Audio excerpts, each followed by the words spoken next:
Queen's lifeguard present a stirring sight as they ride through the streets of London to change the guard. For over 300 years, they have stood guard at Horse Guards Parade, the official entrance to St. James and Buckingham Palace. But when it comes to this state visit, things are going to be turned up a few notches. On the 20th of October, we have the honour, the Household Cavalry Mounted Regiment, to be quite a major part of the Royal Escort. On the day itself, some of the finest regiments in the British Army will be on display. We will be there with 4 divisions of soldiers and horses, all mounted, including also our state mounted band. The Grenadier Guards will have 96 men on parade who will be inspected by the President, and we will be there.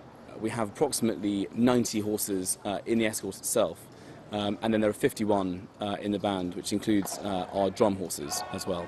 Essentially, it's a real honour for us to be able to welcome the President in this way, and hopefully he will appreciate the effort that the soldiers and the men will have gone to. It's a lot of preparation that goes into these events.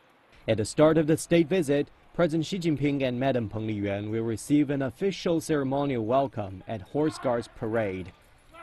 As the Queen greets the President, the national anthem of the People's Republic of China will be played. President Xi, accompanied by the Duke of Edinburgh, will inspect the Guard of Honor. And in preparation for the big day, the soldiers and horses involved are going through thorough training.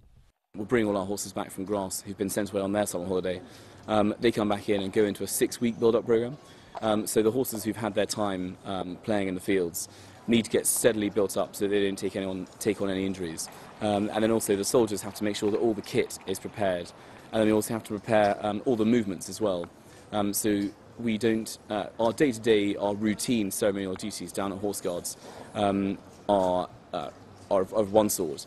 But to have the whole regiment out on parade requires some fairly sort of crucial detail, and that has to get rehearsed before the big parades, and that's really a 2-week build-up there. So this is just the final part of the inspection going on now. Afterwards, the President and his wife will join the Queen and the Duke of Edinburgh for a state carriage procession along the Mall to Buckingham Palace. Lining the route will be flags of both China and the UK. The carriages will be escorted by the Sovereign's escort, provided by the Household Cavalry Mounted Regiment. One thing that everyone always looks forward to is hearing the different national anthems that are being played, and especially this year, this is the first time that the mounted bands have been used on the state visits. So we'll all be looking forward to hearing the Chinese national anthem as it's played on Horse Guards Parade. Also, the other main highlights are it's a wonderful sight to see London with all the Union flags as they fly, but also there'll be all the Chinese state flags as well, which will be a fantastic sight. And all the soldiers and members of the public who may not necessarily expect the state visit to be going on will certainly get a real sense of the occasion when they see those flying in the wind. After arriving at Buckingham Palace, President Xi and Madam Peng will join the royal family for a private tour of an exhibition in the palace's picture gallery, showcasing items from the royal collection relating to China. And in the evening, a state banquet will be hosted by the Queen in honor of the Chinese President.